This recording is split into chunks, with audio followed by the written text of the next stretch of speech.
أما بعد فأعوذ بالله من الشيطان الرجيم بسم الله الرحمن الرحيم يا أيها الذين آمنوا اتقوا الله حق تقاته ولا تموتن إلا وأنتم مسلمون يا أيها الناس اتقوا ربكم الذي خلقكم من نفس واحدة وخلق منها زوجها وبث منهما رجالا كثيرا ونساء واتقوا الله الذي تساءلون به والأرحام إن الله كان عليكم رقيبا يا أيها الذين آمنوا اتقوا الله وقولوا قولا سديدا يصلح لكم أعمالكم ويغفر لكم ذنوبكم ومن يطع الله ورسوله فقد فاز فوزا عظيما رب اشرح لي صدري ويسر لي أمري واحلل عقدة من لساني يفقهوا قولي إن الصلاة تنهى عن الفحشاء والمنكر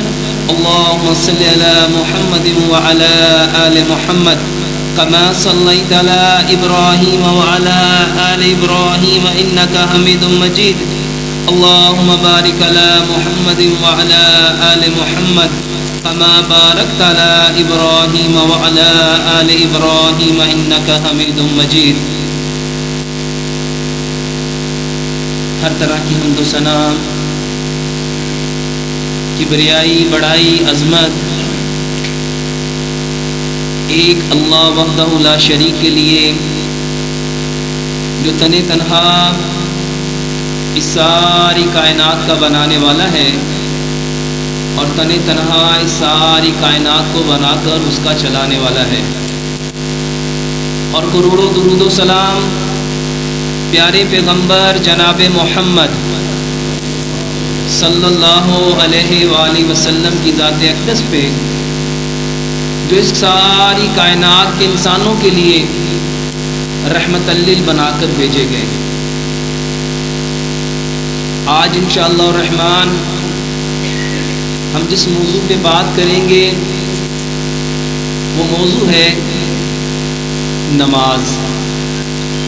اور اس نماز کے بارے میں قرآن و حدیث میں اللہ سبحانہ و تعالیٰ نے اور پیارے پیغمبر جناب محمد صلی اللہ علیہ وآلہ وسلم نے کیا ارشاد فرمایا، اور اس نماز کے بارے میں آج کی ماڈرن میڈیکل سائنس کیا کہتی ہے، اس کے بارے میں بات کریں گے.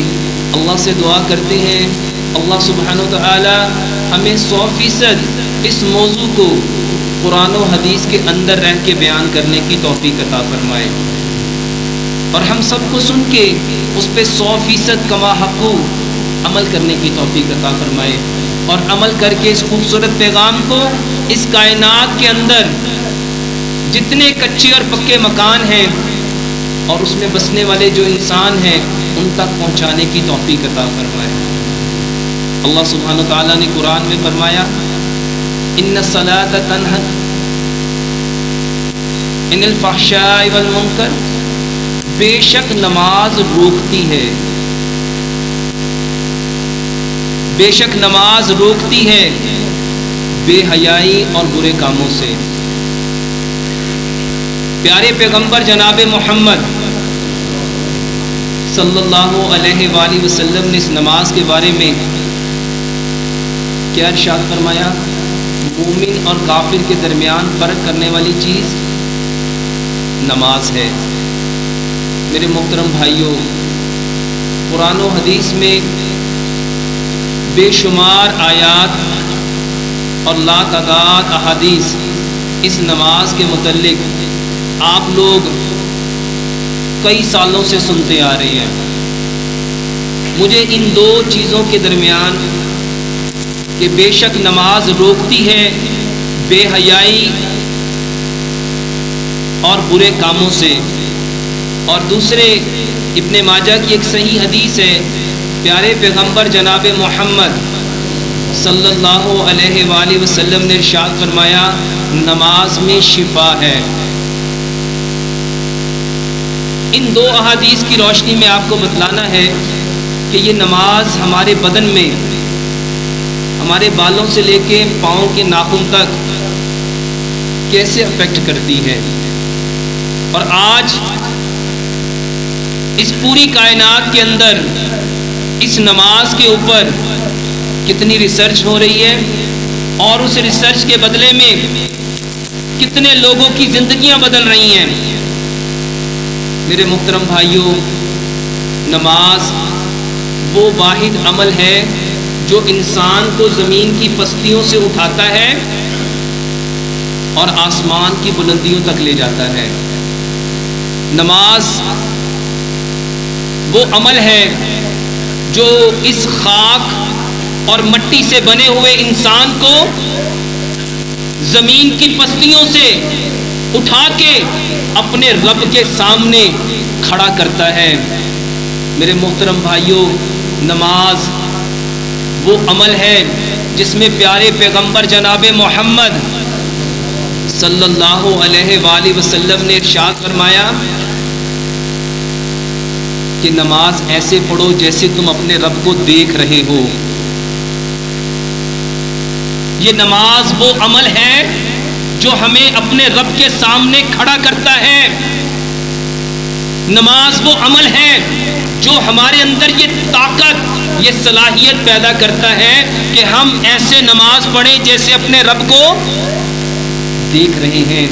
اور اگر یہ کیفیت، یہ حالت میرے ایمان نے میرے دل کی اگر نہیں بنائی تو میرے بھائیوں یہ سوچو کہ میرا رب مجھے دیکھ رہا ہے۔ نماز وہ عمل ہے جو میرے بدن کو کتنی تقویت دیتا ہے۔ ہم نے سمجھا صرف ایمان بڑھتا ہے، نماز سے، فجر کی نماز پڑھیں گے اس سے میرا ایمان بڑھے گا، میرا یقین بڑھے گا، میرا توکل بڑھے گا، میرا بھروسہ بڑھے گا۔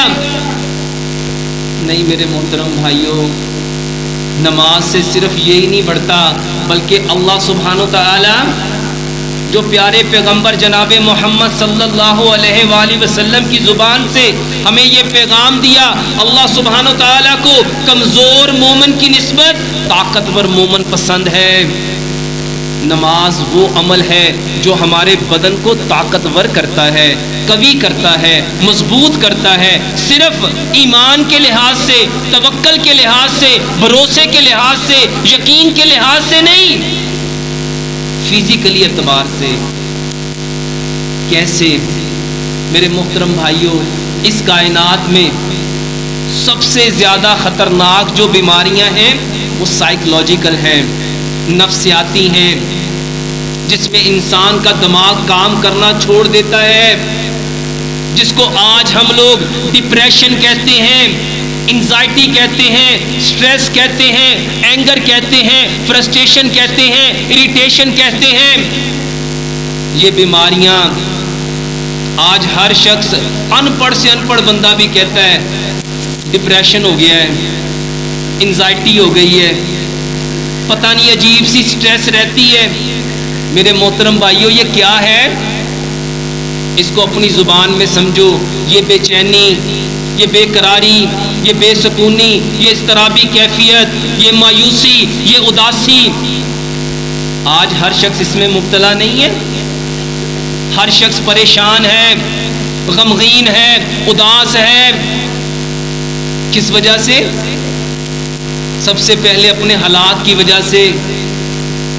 میرے محترم بھائیوں، یہ نماز سب سے پہلے انسان کے وجود کو جو چیز دیتی ہے، اس کو مایوسی سے، اداسی سے، پریشانی سے، بے قراری سے، بے سکونی سے، یہ نماز اس انسان کو نکالتی ہے۔ یہ نماز حقیقت میں انسانوں کو اس اضطرابی کیفیت سے، یہ جو بے چینی کی کیفیت ہے، میرے محترم بھائیوں، نماز وہ عمل ہے جو انسان کو اس کیفیت سے نکالتا ہے۔ کیسے نکالتا ہے؟ یہ نماز اس کو کیسے اس سارے پروسیس سے لے کے نکلتی ہے؟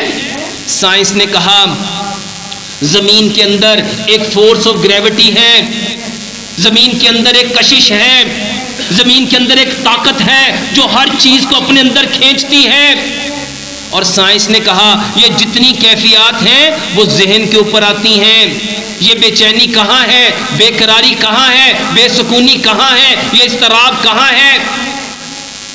یہ میرے محترم بھائیوں ہمارے دماغ میں ہے. اور رب تعالیٰ نماز میں جس چیز کو سب سے زیادہ پسند کرتا ہے وہ سجدہ ہے. اس کو سمجھو. پیارے پیغمبر جناب محمد صلی اللہ علیہ وآلہ وسلم کی زندگی سے, آپ کی زندگی کو اللہ سبحانہ وتعالی نے ہمارے لیے ماڈل بنایا, نمونہ بنایا, ہمارے لیے اسوہ حسنہ پیارے پیغمبر جناب محمد صلی اللہ علیہ وآلہ وسلم کی ذات میں رکھا. نبی صلی اللہ علیہ وآلہ وسلم کے معمولات کو دیکھو. آپ کو کتنی بے چینی ہوتی تھی, بے قراری ہوتی تھی, بے سکونی ہوتی تھی, مگر آپ کی بے قراری اور آج ہماری بے قراری میں کوئی فرق ہے؟ ان کے اندر جو اضطراب تھا, جو بے چینی تھی, وہ کس لیے تھی اور آج ہمارے درمیان میں کس لیے ہے؟ میرے محترم بھائیوں, نماز سب سے پہلے ہمارے برین کو, ہمارے دماغ کو اس راستے پہ لے کے آتی ہے جہاں ہماری صحت پڑی ہوئی ہے. کیسے؟ جب ہم نماز میں اپنی انٹینشن, اپنی توجہ, اپنا دھیان اس بات کی طرف لاتے ہیں جس میں پیارے پیغمبر جناب محمد صلی اللہ علیہ وآلہ وسلم نے ارشاد فرمایا نماز کیسے پڑھنی ہے؟ جیسے تم اپنے رب کو. اب سمجھو اس بات کو, رب تعالیٰ ہمیں اپنے سامنے کھڑا کر کے ہم سے ڈائیلاگ انٹرچینج کرنا چاہتا ہے, ہم سے گفتگو کرنا چاہتا ہے, ہم سے بات چیت کرنا چاہتا ہے, ہم سے ہمارے مسئلے سننا چاہتا ہے. لیکن سچ بتاؤ ہم میں سے کتنے ہیں جو نماز پڑھتے ہوئے یہ جانتے ہیں کہ میں اللہ کو کیا کہہ رہا ہوں, میں اللہ سے باتیں کیا کر رہا ہوں؟ What is the meaning of سبحانک اللہم و بحمدک و تبارک اسمک و تعالی جدک؟ اس کا میننگ کیا ہے, اس کا مطلب کیا ہے؟ میں اپنے رب کو کیا کہہ رہا ہوں, میں اپنے رب کے سامنے کیا التجا کر رہا ہوں؟ ہم میں سے کتنے ہیں میرے بھائیوں جو یہ بات جانتے ہیں؟ یہاں 70 سال ہم نماز پڑھنے میں لگا دی, 70 سال سے بیریا عبادت کر رہے ہیں, مگر جانتے نہیں ہیں کہ میں کیا کہتا ہوں. فجر کی نماز میں آج صبح جو امام نے 2 رکعتیں پڑھائی تھی, پہلی رکعت میں میرے رب کا جو پیغام مجھے سنایا تھا وہ کیا تھا؟ اس میں میرا رب مجھے کیا کہنا چاہتا تھا, مجھ سے کیا بات کرنا چاہتا تھا, مجھے کیا میسج دینا چاہتا تھا, میری زندگی میں کیا بدلاؤ چاہتا تھا, میرے گھر میں کیا تبدیلی چاہتا تھا, میری زندگی کو کس نہج پہ دیکھنا چاہتا تھا. ہم میں سے کتنے ہیں یہ جانتے ہیں جنہوں نے فجر کی نماز پڑھی, جن کو ابھی تک یاد ہو کہ پہلی رکعت میں امام صاحب نے سورت کون سی پڑھی تھی, آیات کون سی پڑھی تھی؟ اپنے دل پہ ہاتھ رکھ کے واللہ ایک لمحے کے لیے سوچو کہ فجر کی نماز میں جو ہم نے اپنے رب کا پیغام سنا تھا, جو قرآن سنا تھا, جو میسج سنا تھا, اس میں اس کو قائم کرنا کیا تھا کہ جو تم نماز میں اپنے رب سے گفتگو کرتے ہو, جو ڈائیلاگ انٹرچینج کرتے ہو, اس پہ کھڑے تو ہو. یہ جو پریشانیاں ہیں کس وجہ سے ہیں؟ ہم دھوکہ دے رہے ہیں. یہ پریشانی کیوں ہے؟ یہ سارے ڈپریشن, یہ انزائٹی, یہ سٹریس, یہ اینگر, یہ فرسٹریشن, ایک وجہ ہے, دھوکہ دے رہا ہوں. کس کو دھوکہ دے رہا ہوں؟ اللہ قرآن میں فرماتے ہیں اے نبی ان سے کہہ دو جو دھوکہ دیتے ہیں وہ کسی اور کو نہیں دھوکہ دیتے, الا انفسہم, وہ اپنے نفسوں کو دھوکہ دیتے ہیں, ان کو شعور نہیں ہے. اور پیارے پیغمبر جناب محمد صلی اللہ علیہ وآلہ وسلم نے کیا ارشاد فرمایا؟ جو دھوکہ دیتا ہے وہ ہم میں سے. میرے محترم بھائیوں آج یہ پریشانیاں کیوں ہیں؟ اس کو سمجھو، ہم نے پہلی کلاس سے لے کے میٹرک تک کتنی کتابوں کو مطالعہ کیا؟ ہم نے 7th میں 8th میں 9th میں 10th میں ہم نے بایو پڑھی، فزکس پڑھی، کیمسٹری پڑھی، میتھ پڑھا، اردو پڑھا. بایو کے 8 چیپٹر ہم نے یاد کیے، ایک ایک کویسچن کے کتنے پارٹ یاد کیے، کتنے پیجز کے وہ کویسچن یاد کر لیے. لیکن سچ بتاؤ، نماز کو ترجمے کے ساتھ کس نے یاد کیا؟ کتنی آیات قرآن کی جو میں سنتا ہوں اور میں گھر جا کے اس کو کم از کم پڑھ ہی لوں کہ اس میں میرے رب نے مجھے پیغام کیا دیا ہے. جب دھوکہ دو گے تو سچ بتاؤ آپ کو کیا ملے گا؟ سکون، چین، قرار، راحت، تسکین، اطمینان کبھی نہیں مل سکتا. آگے چلو، ہم نماز میں کھڑے ہوئے، ہم نے اللہ اکبر کہا. آج کی ماڈرن میڈیکل سائنس کہتی ہے جو بندہ اپنے ان ہاتھوں کو اپنے دل سے ایک دن میں 25 سے 30 بار اوپر کرتا ہے، 22 سے زیادہ مرتبہ اس کو اٹھاتا ہے، میرے بھائیوں اس کے جو دل کے مسل ہیں وہ ویک نہیں ہو سکتے. اس کے یہ جو دل ہے یہ مائیوکارڈیل مسل سے بنا ہے، یہ کمزور نہیں ہو سکتے. اسی لیے رب تعالیٰ نے ہمیں پیارے پیغمبر جناب محمد صلی اللہ علیہ وآلہ وسلم کے ذریعے سے کیا پیغام دیا؟ اللہ تعالیٰ نے جبریل امین کو وہ پورا طریقہ بتایا جو نماز تحفے میں دی تھی، جس کے لیے رب تعالیٰ نے پورا اہتمام کیا تھا. نبی صلی اللہ علیہ وآلہ وسلم کو زمین سے آسمان کی بلندیوں پہ بلایا تھا، تحفہ دیا تھا سلام. آپ کو پتا ہے جب نبی صلی اللہ علیہ وآلہ وسلم کو معراج پہ بلایا گیا تو آپ کو کیا تحفہ ملا؟ ایک نماز ملی تھی، اس کے ساتھ ایک اور تحفہ بھی ملا تھا جس کے بارے میں صحیح بخاری کی حدیث ہے. پیارے پیغمبر جناب محمد صلی اللہ علیہ وآلہ وسلم نے ارشاد فرمایا، میں جتنے آسمانوں سے گزرا ہر آسمان کے فرشتوں نے مجھے روک کے کہا یا رسول اللہ صلی اللہ علیہ وسلم حجامے کو اپنے اوپر لازم کر لیں. جتنی شفا زمین پہ آسمان سے نیچے اترتی ہے اس میں سب سے بہترین حجامہ لگانا ہے. آج ہم میں سے کتنے لوگ جانتے ہیں ان 2 تحفوں کے بارے میں کہ نماز حقیقت میں کیا تھی؟ یہ جو ہم ہاتھ اٹھاتے ہیں اصل میں رب تعالیٰ میرے دل کو سکون دینا چاہتا ہے. کیوں؟ کیونکہ یہ دل 24 گھنٹے دھڑکتا ہے، 1 منٹ میں 12 بار اور 1 دن اور رات میں 1,03,000 سے زائد بار یہ دل دھڑکتا ہے. اس کو سکون چاہیے تھا، اس کو قرار چاہیے تھا، اس کو تسکین چاہیے تھی. اسی لیے رب تعالیٰ نے حکم دیا اپنے ہاتھوں کو تکبیر تحریمہ کے وقت کانوں کی لو کے برابر اٹھاؤ، اور جب رکوع میں جاؤ رکوع سے اٹھو تو اپنے شولڈر کے مطابق اپنے ہاتھوں کو اٹھاؤ. میرے محترم بھائیوں، سائنس نے ریسرچ کی، ہم ہاتھ ایسے اٹھاتے ہیں اور گورے ہاتھ ایسے اٹھاتے ہیں. بتاؤ فرق کیا ہے؟ انہوں نے کہاں سے لیا؟ ہماری نماز سے لیا. یہ میڈیٹیشن جس کو نام دے دیا گیا، یہ ایکچوئل میں نماز ہی کی کنڈیشن ہے. ہم ہاتھ ایسے اٹھاتے ہیں، وہ ایسے اٹھاتے ہیں، ہم ہاتھ یہاں باندھتے ہیں. سائنس نے کہا جو اپنے دل کے برابر اپنے ہاتھوں کو رکھے گا، اپنے دل پہ رکھے گا، اس کے دل کا جو بوجھ ہے، اس کا جو سٹریس ہے، اس کا جو دباؤ ہے، اس کا جو پریشر ہے، جب وہ سینے پہ ہاتھ رکھے گا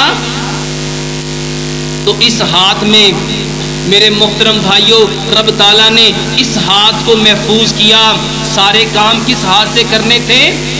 رائٹ ہینڈ سے کرنے تھے. اس ہاتھ کو روکا، اس سے کوئی کام، صرف ہم اس سے اپنا پیشاب اور پخانہ استنجا اس سے کرتے ہیں، اس کے علاوہ اس سے ہم کوئی اور کام. رب تعالیٰ اس ہاتھ کے ذریعے سے آپ کے ہاتھ میں سے ہیٹ نکلتی ہے. ہر بندہ اپنے ہاتھ پہ اگر اس پام پہ تلی پہ ہاتھ لگائے گا اس کو گرم محسوس ہوگی. رب تعالیٰ اس کی ساری ہیٹ کو ہمارے دل کو دینا چاہتا تھا. اسی لیے حکم دیا ہاتھوں کو کہاں باندھنا ہے؟ سینے پہ، تاکہ یہ جو ہاتھ کی انرجی ہے وہ تمہارے دل کو سکون دے۔ اس کی حقیقت کو سمجھو۔ جب دل میں درد ہوتا ہے، جس کو آپ لوگ ہارٹ اٹیک کہتے ہیں، انجائنا پیکٹورس کہتے ہیں، تو درد کہاں ہوتی ہے؟ ہمیشہ آپ کے لیفٹ ہینڈ میں، اس بازو میں درد آتی ہے۔ کیوں؟ کیونکہ رب تعالیٰ نے اس بازو کو، اس ہاتھ کو دل کے لیے مخصوص کیا ہے، اسی لیے نیچے اس ہاتھ کو رکھنے کا حکم دیا۔ میرے محترم بھائیوں، یہ ہاتھ سینے پہ باندھنا نہیں تھا، یہ حقیقت میں اپنے دل کو ٹکور دینا تھا، اس کو سکون دینا تھا، اس کو چین دینا تھا، اس کو آرام دینی تھی، اس کو راحت دینی تھی، کیونکہ رب تعالیٰ نے نماز میں دل کا سکون رکھا ہے۔ لیکن ہم میں سے کتنے لوگوں نے پیارے پیغمبر جناب محمد صلی اللہ علیہ وآلہ وسلم کی ان تعلیمات پہ عمل کیا؟ پھر دیکھو یہ قیام کیا ہے میرے محترم بھائیوں، یہ قیام، اس کی حقیقت کو سمجھو۔ میں نے ایک کتاب لکھی نماز اینڈ ماڈرن میڈیکل سائنس، اس میں میں نے بتایا یہ قیام حقیقت میں قائم کرنا ہے، قائم کرنا ہے۔ کس کو قائم کرنا ہے؟ آپ کی پشت کو۔ یہ پشت کو مضبوط کرتا ہے قیام۔ جتنا قیام طویل ہوگا، جتنا قیام مضبوط ہوگا، جتنا قیام پکا ہوگا، اتنی پشت پکی ہوگی، اتنی پشت مضبوط ہوگی۔ اور میرے بھائیوں، پشت کس کو کہتے ہیں؟ ہم نے صرف سمجھا کہ یہ کمر پشت ہے۔ میرے محترم بھائیوں، اللہ تعالیٰ ہماری پشتوں کو قیامت تک قائم رکھنا چاہتا ہے۔ پشت نسل کو کہتے ہیں، پشت آپ کی نسل کو کہتے ہیں۔ رب آپ کی نسل کو قوی کرنا چاہتا ہے، آپ کی نسل کو قائم کرنا چاہتا ہے۔ اس کو میڈیکلی طور پہ سمجھو۔ آج کی ماڈرن میڈیکل سائنس کیا کہتی ہے؟ آپ کے سپرم کہاں سے نکل کے آتے ہیں؟ آپ کی ریڑھ کی ہڈی سے۔ آپ کا ڈی این اے کہاں سے آتا ہے؟ آپ کی ریڑھ کی ہڈی سے۔ آپ کے یہ جو جس کو آپ لوگ جینز کہتے ہو، یہ کہاں سے آتے ہیں؟ اسپائنل کارڈ سے، ریڑھ کی ہڈی سے۔ رب تعالیٰ ہماری اس پشت کو نہیں، صرف یہ پشت قائم نہیں کرنا چاہتا، رب ہماری نسل کو قائم کرنا چاہتا ہے۔ اس کے لیے رب نے حکم دیا اپنے قیام کو طویل کرو، اپنے قیام کو لمبا کرو۔ اور پیارے پیغمبر جناب محمد صلی اللہ علیہ وآلہ وسلم کے ذرا قیام کو دیکھو تو صحیح، کیسا قیام تھا؟ آپ صلی اللہ علیہ وآلہ وسلم، اس کو سائنٹیفکلی سمجھو، یہ کمر مضبوط کیسے ہوتی ہے؟ آج کتنے لوگ ہیں جو اپنی کمر کے درد کو لے کے، اپنے موروں کے درد کو لے کے، اپنے اسپائنل کارڈ کی درد کو لے کے، اپنی بیکیج کو لے کے کتنے لوگ پریشان ہیں؟ حل کہاں تھا؟ پیارے پیغمبر جناب محمد صلی اللہ علیہ وآلہ وسلم نے فرمایا نماز میں شفا ہے۔ ہم لوگوں نے آرتھوپیڈک سرجنز کی بات کو تو ایکسپٹ کر لیا اور ہم نے بیلٹ باندھ لیے۔ کیوں باندھ لیے؟ کیونکہ سرجن نے کہا ہے جو بات پیارے پیغمبر جناب محمد صلی اللہ علیہ وآلہ وسلم نے فرمائی، کس نے مانا؟ اس کو سمجھو، قیام کیسا ہونا چاہیے تھا؟ سائنس کہتی ہے اپنی چیسٹ کے مطابق جو اپنے قدم کھولے گا، جو اپنے سینے کے مطابق اپنے قدم کو کھولے گا۔ میرے محترم بھائیوں، گھر جا کے پریکٹس کرنا، جب آپ قدم زیادہ کھولیں گے تو آپ کی کمر میں درد آئے گا، اور جب آپ کم کھولیں گے تو آپ کے یہ جو دونوں رانے ہیں یہ آپس میں مل جائیں گی۔ زمین میں فورس آف گریوٹی ہے، زمین میں کشے ثقل ہے۔ یہ زمین آپ کی جو سب سے نیچے ٹیل بون ہے جس کو کوکسی کہتے ہیں، اس کے ذریعے سے آپ کے کمر کے سارے بوجھ اپنے اندر لینا چاہتی ہے۔ رب تعالیٰ نے اس کو اس حدیث سے سمجھو، پیارے پیغمبر جناب محمد صلی اللہ علیہ وآلہ وسلم نے ارشاد فرمایا جب تم نماز کے لیے کھڑے ہو اپنے قدم کے ساتھ بھائی کا قدم ملاؤ، اپنے بھائی کے کندھے کے ساتھ اپنا کندھا ملاؤ. یہ صرف ایک صورت میں ممکن ہوگا. پریکٹیکل کر کے دیکھ لینا. اگر اپنے قدم اپنے جسم سے زیادہ پاؤں کھولو گے پاؤں مل جائے گا، کندھا نہیں ملے گا. اگر کندھا ملا لو گے پاؤں تھوڑے کھولو گے تو قدم نہیں ملیں گے. اور ایسا کیوں کرنا تھا؟ پیارے پیغمبر جناب محمد صلی اللہ علیہ وآلہ وسلم نے ارشاد فرمایا اپنے بھائی کے قدم سے قدم ملا، کندھے سے کندھا ملا. اس سے کرنے سے کیا ہوگا؟ اللہ تیرے دلوں کو ملا دے گا. اللہ ہمارے دلوں کو ملانا چاہتا ہے. آؤ میں آپ کو حل بتاؤں. کس چیز کا حل؟ آج دل دور ہیں، بھائی بھائی سے ناراض ہے، بھائی بیٹے سے ناراض ہے، باپ بیٹے سے ناراض ہے، دوست دوست سے ناراض ہے. یہ مسجد نہیں ہے، یہ اللہ کا گھر ہے. اس کو سمجھو. رب تعالیٰ یہاں پہ آپ کے دلوں کو ملانا چاہتا ہے. کیوں ملانا چاہتا ہے؟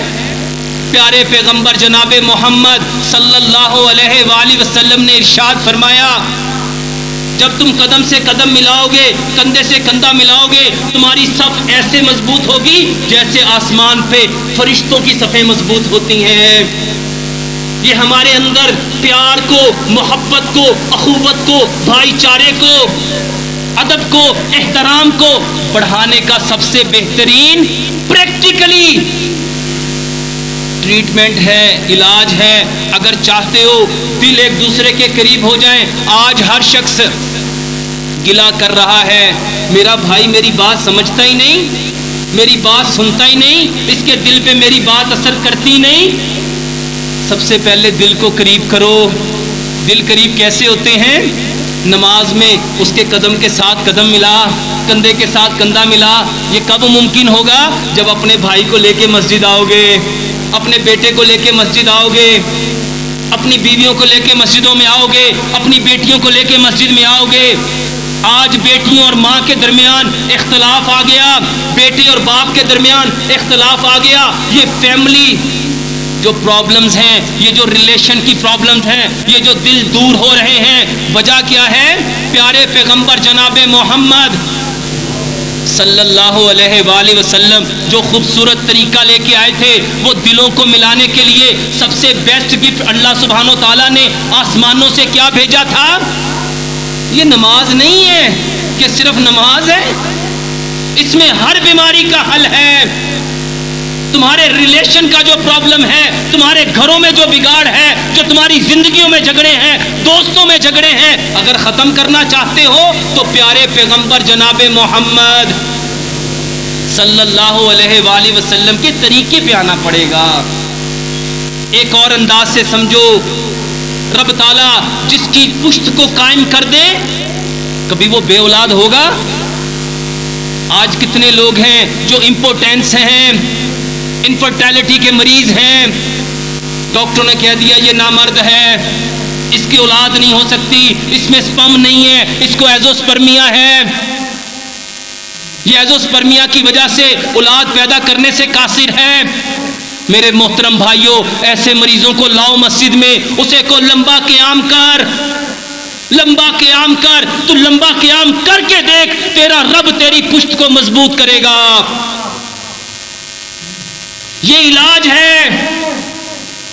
یہ ہم نے پیارے پیغمبر جناب محمد صلی اللہ علیہ وآلہ وسلم کی زندگی سے سیکھنا تھا. کبھی سمجھو رب تعالیٰ نے قرآن میں ایک انسان کو کتنی شادیاں کرنے کی اجازت دی؟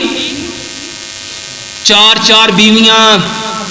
کیسے کرے گا اگر اس میں طاقت ہی نہیں، اس میں قوت ہی نہیں؟ وہ کمزور ہے، وہ بیمار ہے، وہ انفرٹائل ہے، وہ امپوٹینس ہے. میرے محترم بھائیوں، مومن ایمان والا کبھی کمزور ہو سکتا ہی نہیں، کیونکہ رب تعالیٰ کو کمزور مومن کی نسبت کون سا مومن پسند ہے؟ طاقتور مومن پسند ہے. اس کو سمجھو میرے بھائیوں. پیارے پیغمبر جناب محمد صلی اللہ علیہ وآلہ وسلم ہماری ایک ایک چیز کو مضبوط کرنا چاہتے ہیں. اس مضبوطی کے لیے ہمیں دوائیوں کا نہیں، کس چیز کا سہارا لینا تھا؟ نماز کا پیارے پیغمبر جناب محمد صلی اللہ علیہ وآلہ وسلم کو زندگی میں جب مشکل آتی تھی آپ کہاں جاتے تھے؟ مصلی پہ۔ ہم کہاں جاتے ہیں؟ زندگی میں کوئی مسئلہ آیا ہم کہتے ہیں بھائی جان کسی سیانے سے پوچھو، اور جو اس مسئلے کے ریلیونٹ ہم سمجھدار لوگوں کو سمجھتے ہیں ہم ان کے پاس بھاگتے ہیں۔ میرے محترم بھائیوں، یہ قیام نہیں ہے، یہ اصل میں ہماری کمر کو مضبوط کرنے کے لیے، ہماری نسل کو مضبوط کرنے کے لیے ہے۔ اس کے بعد میرے محترم بھائیوں رکوع پہ آ جاؤ۔ رکوع کیا ہے؟ الحمدللہ اللہ سبحانہ و تعالیٰ نے قرآن میں کیا فرمایا؟ رکوع کرنے والوں کے ساتھ رکوع کرو۔ یہ جھکنا کیا ہے؟ یہ کمر کو بینڈ کرنا، یہ آپ کی بوئنگ پوزیشن۔ میرے محترم بھائیوں، آپ نے کبھی دیکھا ہے کہ بازو کو مضبوط کرنے کے لیے لوگ کیا کرتے ہیں؟ اپنے بازو کو کبھی اوپر کرتے ہیں، کبھی نیچے کرتے ہیں، کبھی اوپر کرتے ہیں، کبھی یہ پوزیشن ہوتی ہے۔ وہ ڈمبل پکڑ کے، وزن پکڑ کے، ویٹ پکڑ کے کیا کرتے ہیں؟ اس کو اوپر نیچے کرتے ہیں۔ رب تعالیٰ اس پیٹ کو مضبوط کرنے کے لیے ہمیں حکم دیتا ہے اس کو رکوع کرو۔ یہ رکوع نہیں ہے، اللہ کی قسم آپ کے بدن کی جو سب سے بڑی بیماریاں ہیں، آپ کے پیٹ کے جو امراض ہیں، آپ کا جو جگر ہے، معدہ ہے، آنتیں ہیں، گردے ہیں، الحمدللہ ثم الحمدللہ پوری دنیا یہ باتیں جب کئی سال پہلے میں لوگوں کو سناتا تھا لوگ ہنستے تھے، اور آج الحمدللہ پوری دنیا ایکسپیریمنٹ کر کے بتا رہی ہے ڈاکٹر صاحب الحمدللہ بڑا فائدہ ہوتا ہے، بڑا فائدہ۔ یہ گردوں کی جو پتریاں ہیں نا، اللہ کی قسم رکوع لمبا کر کے دیکھو، صرف رکوع اور سجدہ کر کے دیکھو، الحمدللہ ثم الحمدللہ۔ جھوٹ بولنے والے پہ اللہ کی لعنت ہے۔ میں تو آپ لوگوں کو جانتا بھی نہیں، اور مجھے کیا ضرورت پڑی ہے جس کو میں نہیں جانتا اس کے سامنے جھوٹ بول کے میں اپنا کوئی نام بڑھاؤں؟ میرے پاس ایسے مریض آتے ہیں جو کئی سال سے کہتے ہیں گردے سے پتریاں بنتی ہیں، دوائی کھاتے ہیں نکل جاتی ہیں، پھر بن جاتی ہیں۔ میں نے انہیں کہا کہ رکوع لمبا کیا کرو، سجدہ لمبا کیا کرو۔ الحمدللہ ایک نہیں 101 مثالیں ہیں میرے پاس۔ صرف رکوع لمبا کرو۔ رکوع لمبا کرنے سے کیا ہوگا؟ سب سے پہلے آپ کا معدہ مضبوط ہوگا۔ کر کے دیکھ لو، جتنے لوگوں کے معدے خراب ہیں، جن کے پیٹ لٹکے ہوئے ہیں، پیٹ بڑے ہوئے ہیں، جتنے لوگوں کو گیس رہتی ہے، تیزابیت رہتی ہے، کھٹے ڈکار آتے ہیں، تیزابیت آتی ہے، ریفلیکس جاتا ہے واپس کو ریٹرن، آپ کی گیس آپ کے ماؤتھ میں آتی ہے، تیزابیت آپ کے منہ میں آتی ہے۔ صرف رکوع کرو، یقین جانو، صرف نماز میں اللہ سبحانہ و تعالیٰ نے کئی 100 بیماریوں کی شفا رکھی ہے۔ یہ رکوع کرنا آپ کے معدے کو مضبوط کرے گا، آپ کے پیٹ کو۔ ایک بیماری بڑی عام ہے اور ڈاکٹر آرام سے کیا دیتے ہیں؟ آپریشن کراؤ، ہرنیا ہو گیا جی۔ ہرنیا کیا ہے؟ آپ کے پیٹ کی جھلی ہے وہ پھٹتی ہے، اس میں سے آنتیں باہر آ جاتی ہیں۔ میرے محترم بھائیوں، لمبا رکوع کر کے دیکھو، لمبا رکوع کر کے دیکھو۔ یہ خواتین کی بے شمار بیماریاں جس میں یوٹرس لٹک جاتی ہے، ان کی جو بچے دانی ہے وہ نیچے آ جاتی ہے۔ میرے محترم بھائیوں، صرف رکوع اور سجدہ لمبا کر کے دیکھو۔ یہ اللہ سبحانہ و تعالیٰ کا وہ گفٹ ہے، یہ تحفہ ہے، اس انسان کی باڈی کے لیے بہترین تحفہ ہے۔ لیکن کیا کبھی ہم نے اس کے بارے میں سوچا؟ میرے محترم بھائیوں، نبی صلی اللہ علیہ وآلہ وسلم جو خوبصورت زندگی لائے ہیں، اس میں ہمارے لیے ہر مسئلے کا حل موجود ہے۔ ضرورت اس امر کی ہے کہ ہم پیارے پیغمبر جناب محمد صلی اللہ علیہ وآلہ وسلم کی زندگی سے اس چیز کے مسئلے کا حل لیتے۔ لیکن ہم میں سے کتنے لوگوں نے لیا؟ اس کے بعد سجدہ. میرے محترم بھائیوں سجدے کے اوپر میری اتنی گفتگو ہے پوری دنیا میں نے یہ پیغام دیا لمبا سجدہ کرو، لمبا سجدہ کرو، لمبا سجدہ کرو. کیوں کرنا تھا؟ پیارے پیغمبر جناب محمد صلی اللہ علیہ وآلہ وسلم نے فرمایا اگر لوگوں کو پتہ چل جائے سجدے کی حالت میں ان کو کیا ملتا ہے، یہ کبھی اپنا سر سجدے سے نہ اٹھائیں. آؤ میں بتاتا ہوں سائنس کیا کہتی ہے. سائنس کہتی ہے جو سجدہ کرتا ہے نا اس کا سب سے پہلے دماغ ٹھیک ہوتا ہے. یہ جتنے لوگوں کے دماغ خراب ہیں جو غصہ کرتے ہیں، اگر اپنے غصہ کو ختم کرنا چاہتے ہو کوئی دوائی نہیں چاہیے. یہ جس کو ہم غصہ کہتے ہیں نا آج کی میڈیکل سائنس اس کو بلڈ پریشر کہتی ہے. کبھی غصے کے اور بلڈ پریشر کے سائن کو کمپیئر کرنا. میرے محترم بھائیوں بلڈ پریشر کو انگلش میں کہتے ہیں ہائپر ٹینشن. Hyper tension. اور ہم غصے میں ہمیں جو تنگ کر رہا تو ہم اسے کیا کہتے ہیں؟ مجھے ٹینشن نہ دو. کہتے کہ نہیں کہتے؟ میرے محترم بھائیوں جس کی ٹینشن بڑھ جاتی ہے اس کا بلڈ پریشر بن جاتا ہے. کبھی سملیرٹی دیکھو. بلڈ پریشر میں کیا ہوتا ہے؟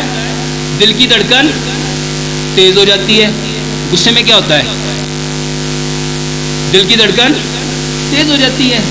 بلڈ پریشر میں آپ کا سانس تیز تیز چلنا شروع ہو جاتا ہے، بریتھنگ ریٹ بڑھ جاتا ہے. غصے میں کیا ہوتا ہے؟ بریتھنگ ریٹ بڑھ جاتا ہے. جب غصہ آتا ہے چہرہ سرخ ہو جاتا ہے. بلڈ پریشر میں کیا ہوتا ہے؟ چہرہ سرخ ہو جاتا ہے. جب غصہ آتا ہے آپ کی آنکھیں سرخ ہو جاتی ہیں. جب بلڈ پریشر بڑھتا ہے تب کیا ہوتا ہے؟ آنکھیں سرخ ہو جاتی ہیں. جب غصہ آتا ہے کان سے سینک نکلنا شروع ہو جاتا ہے. سچ بتاؤ جب غصہ آتا ہے تو کانوں سے سینک نکلتا ہے کہ نہیں نکلتا؟ جب بلڈ پریشر بڑھتا ہے تو منہ میں سلائیوا زیادہ آنا شروع ہو جاتا ہے. بتاؤ جب غصہ آتا ہے تو منہ میں جھاگ آتی ہے کہ نہیں آتی؟ جب بلڈ پریشر بڑھتا ہے تو میرے محترم بھائیوں یہ دماغ معاف ہو جاتا ہے. اور سچ بتاؤ جب غصہ آتا ہے عقل کام کرتی ہے؟ دماغ معاف ہو جاتا ہے. جب غصہ آتا ہے سوچنے سمجھنے کی ڈیسیژن پاور ختم ہو جاتی ہے. جب غصہ آتا ہے تو کیا اس وقت ڈیسیژن پاور ہوتی ہے؟ ختم ہو جاتی ہے. جب بلڈ پریشر بڑھتا ہے آپ کے جسم میں ایک ہیجانی کیفیت آ جاتی ہے، ایک عجیب سی پیلپیٹیشن، ایک عجیب سی کیفیت پیدا ہو جاتی ہے. سچ بتاؤ جب غصہ آتا ہے تو جسم میں کیفیت پیدا ہوتی ہے کہ نہیں ہوتی؟ میرے محترم بھائیوں سائنس نے غصے کا نام بلڈ پریشر رکھ دیا. اور سچ بتاؤ بلڈ پریشر کا علاج ہم نبی صلی اللہ علیہ وسلم کے طریقے سے کرتے ہیں کہ گولی سے کرتے ہیں؟ آج ہر شخص نے بلڈ پریشر کی گولی کھانا شروع کر دی. میرے محترم بھائیوں یہ بلڈ پریشر بڑھتا ہے نا صرف سجدہ کر کے دیکھو، صرف سجدہ کر کے دیکھو. اور سجدے میں نا ایک کام بتانے لگا ہوں، کر کے دیکھو. اللہ کی قسم کھا کے کہتا ہوں اگر کسی کا مستقل بلڈ پریشر بڑھا ہوا ہے نا وہ 10 سے 15 دن یہ عمل کرے اور اس کا اگر بلڈ پریشر ٹھیک نہ ہو صرف فون کر کے اتنا کہہ دے ڈاکٹر صاحب آپ کی ساری باتیں بکواس ہیں. وہ عمل کیا ہے؟ اپنی آنکھ سے آنسو نکالو، اپنی آنکھ سے آنسو نکالو. پیارے پیغمبر جناب محمد صلی اللہ علیہ وآلہ وسلم سجدے میں روتے تھے کہ نہیں روتے تھے؟ کن کا طریقہ ہے یہ؟ پیارے پیغمبر جناب محمد صلی اللہ علیہ وآلہ وسلم کا. اس کو سائنٹیفکلی سمجھو، میڈیکلی سمجھو. جب آنکھ سے آنسو نکلیں گے آنسو میٹھا ہوتا ہے کہ نمکین ہوتا ہے؟ کیا ہوتا ہے؟ جب آپ کی باڈی سے نمک نکلے گا تو پریشر بڑھے گا کہ گھٹے گا؟ اس کو کبھی غور کرنا. ہمیں جب غصہ چڑھا ہوتا ہے پریشان ہوتے ہیں دکھی ہوتے ہیں صدمہ ملتا ہے ہم روتے ہیں تو پریشر باقی رہتا ہے کہ ختم ہو جاتا ہے؟ میرے محترم بھائیوں یہ سجدہ نہیں ہے، یہ اللہ کی طرف سے گفٹ ہے، لیکن ہم نے اس گفٹ کو نظر انداز کر دیا. سجدے میں سب سے پہلی چیز آپ کا دماغ ٹھیک ہوتا ہے. لمبا سجدہ کرو, غصہ ختم ہو جائے گا, بلڈ پریشر ختم ہو جائے گا, سٹریس ختم ہو جائے گا, اینگر ختم ہو جائے گا, انزائٹی ختم ہو جائے گی, آپ کی فرسٹریشن ختم ہو جائے گی. کیوں ختم ہو جائے گی؟ یہ جتنی چیزیں آپ کا برین پکڑتا ہے نا, رب تعالیٰ سب کو ڈاؤن ٹو ارتھ کر دے گا. زمین میں فورس آف گریوٹی ہے, کشش ثقل ہے, ایک طاقت ہے, وہ کیا کرے گی؟ آپ کے دماغ سے ان ساری چیزوں کو اپنے اندر کھینچ لے گی. یہ کب کھینچنا تھا؟ جب میں لمبا سجدہ کرتا. اب اس کو سمجھو اس حدیث سے. پیارے پیغمبر جناب محمد صلی اللہ علیہ وآلہ وسلم نے فرمایا, کوے کی طرح ٹھینگے, کوے کی طرح ٹھینگے مت مارو. اور میں سائنٹیفکلی بتاتا ہوں اس سے کیا ہوگا. میرے محترم بھائیوں, آپ زمین پہ گئے, آپ کے اندر کچھ پرابلم تھیں, کچھ ریڈیشن تھیں. آپ کو پتہ ہے یہ جو تھاٹس ہوتے ہیں نا, یہ جو خیالات ہوتے ہیں, یہ کرنٹ ہے. یہ کیا ہے؟ کرنٹ ہے. پتہ ہے کیسا کرنٹ؟ اس کو سمجھو. آپ کو کوئی گالی دے تو آپ کے اندر کرنٹ آتا ہے کہ نہیں آتا؟ آتا ہے کہ نہیں آتا؟ وہ جو کرنٹ ہے, جو گالی دی تو فوراً غصہ آیا کہ نہیں آیا؟ اس نے آپ کے سارے سسٹم کو ایکٹیو کیا کہ نہیں کیا؟ تو باڈی میں اگر کرنٹ لگ جائے تو مریض کو کہاں لٹاتے ہو؟ کہاں لٹاتے ہو؟ کیوں؟ زمین ارتھ ہے. زمین کیا ہے؟ وہ اس کرنٹ کو اپنے اندر جذب کر لیتی ہے, ابزارب کر لیتی ہے. یہ جتنے خیالات ہیں نا, ڈپریشن کے, انزائٹی کے, سٹریس کے, اینگر کے, فرسٹریشن کے, اللہ کی قسم یہ بھی کرنٹ ہے. اور یہ کرنٹ کون دیتا ہے؟ اللہ کہ شیطان. یہ جس کو ہم وسوسے کہتے ہیں نا, یقین جانو یہ سارے خیالات شیطان کی طرف سے. اللہ سبحانہ وتعالیٰ نے قرآن میں کیا فرمایا؟ ساری کی ساری خیر کس کی طرف سے ہے؟ اللہ کی طرف سے. اور ساری کی ساری برائیاں شیطان کی طرف سے. میرے محترم بھائیوں, یہ لمبا سجدہ کرنا آپ کے جسم کے ان سارے کرنٹوں کو نکال کے کہاں لے جائے گا؟ زمین میں. سجدہ کرنا. میرے محترم بھائیوں, جتنے بھائی یہ کہتے ہیں یادداشت ختم ہو رہی ہے. کیا ختم ہو رہی ہے؟ یادداشت ختم ہو رہی ہے. ہمیں بھولنا, ہم بھول گئے ہیں, چیزیں پڑھی ہوئی بھول گئے ہیں, ادھر چیز رکھتے ہیں بھول جاتے ہیں. اللہ کی قسم کوئی دوائی نہیں کھانی. کیا کرنا ہے؟ صرف سجدہ کرو. سجدہ کرو گے تو کیا ہوگا؟ جب سجدہ کرو گے ساری باڈی کا بلڈ کہاں آئے گا؟ برین میں آئے گا. جب برین میں آئے گا, خون جتنا دماغ کو ملے گا, دماغ اپنی پرفارمنس اتنی بڑھا دے گا. میرے بھائیوں, یہ جو طالب علم ہیں, یہ جو اسٹوڈنٹ ہیں, یہ جو پڑھنے والے ہیں, یہ اپنی یادداشت کو بڑھانا چاہتے ہیں, اپنی ذہانت کو بڑھانا چاہتے ہیں, اپنی عقل کو بڑھانا چاہتے ہیں, اپنے شعور کو بڑھانا چاہتے ہیں, ذہین ہونا چاہتے ہیں, تو اس کے لیے دوائیاں کھانی چاہیے کہ سجدہ کرنا چاہیے؟ اچھا سچ بتاؤ, سجدے کی حالت میں بندہ سب سے زیادہ کس کے قریب ہوتا ہے؟ جو اللہ کے قریب ہو گیا, اللہ اس کی عقل بڑھائے گا کہ نہیں بڑھائے گا؟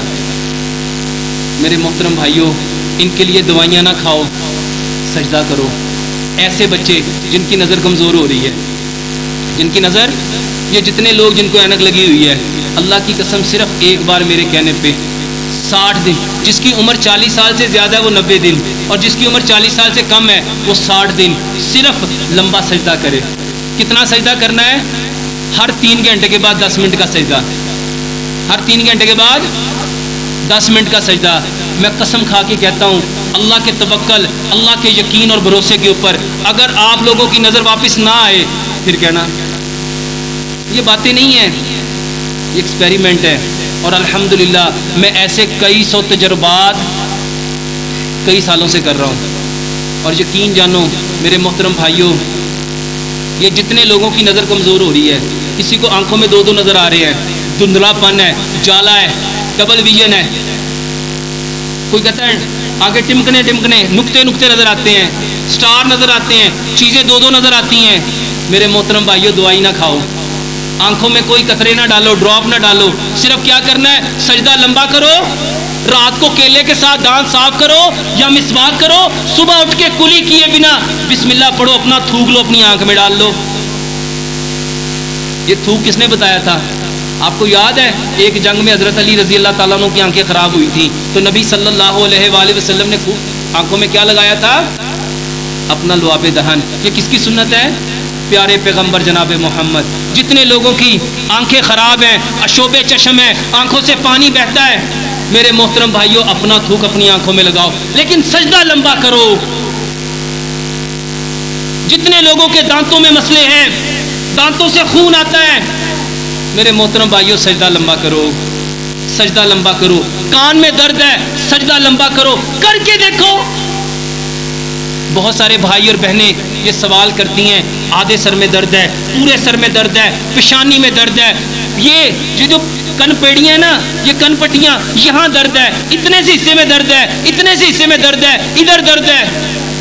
اللہ کی قسم درد کی دوائی نہیں چاہیے، درد کی بلکہ کیا چاہیے؟ سجدہ چاہیے۔ اس بندے کو کس چیز کی کمی ہے؟ جیسے ڈاکٹر کہتے ہیں اس کو وٹامن کی کمی ہے، اس کو وٹامن سی کی کمی ہے، اس کو کاربوہائیڈریٹ کی کمی ہے، اس کو کیلشیم کی کمی ہے، اس کو میگنیشیم کی کمی ہے، اس کو آئرن کی کمی ہے، اس کو وٹامن ڈی کی کمی ہے۔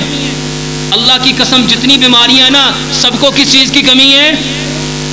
صرف سجدے کی کمی ہے۔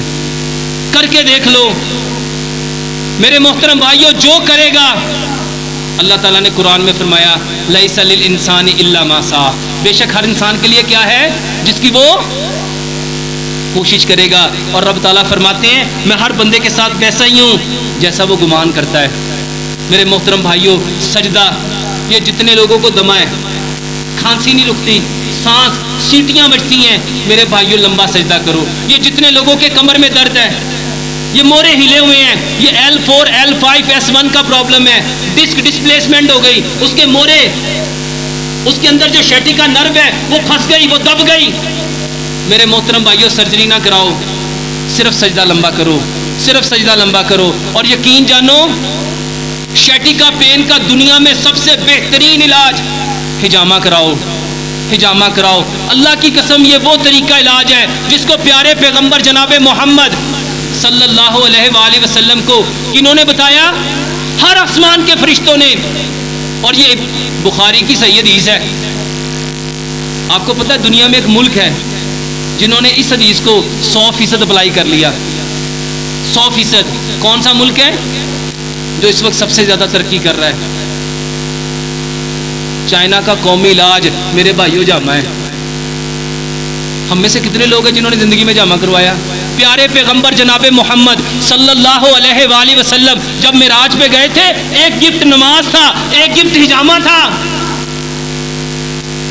نبی صلی اللہ علیہ وآلہ وسلم چاند کی 17 کو، 19 کو، 21 کو ہجامہ کرواتے تھے۔ ہم میں سے کتنوں نے کروایا؟ نبی صلی اللہ علیہ وآلہ وسلم نے روزے کی حالت میں ہجامہ کروایا، نبی صلی اللہ علیہ وآلہ وسلم نے احرام کی حالت میں، عمرے کے احرام میں بھی اور حج کے احرام میں بھی نبی صلی اللہ علیہ وآلہ وسلم نے ہجامہ کروایا۔ ہم میں سے کتنے لوگ ہیں جس کے بارے میں جانتے ہی ہوں؟ وجہ کیا ہے؟ میرے بھائیوں ہم نے اسلام کو، ہم نے دین کو اپنی عقل کے مطابق سمجھا۔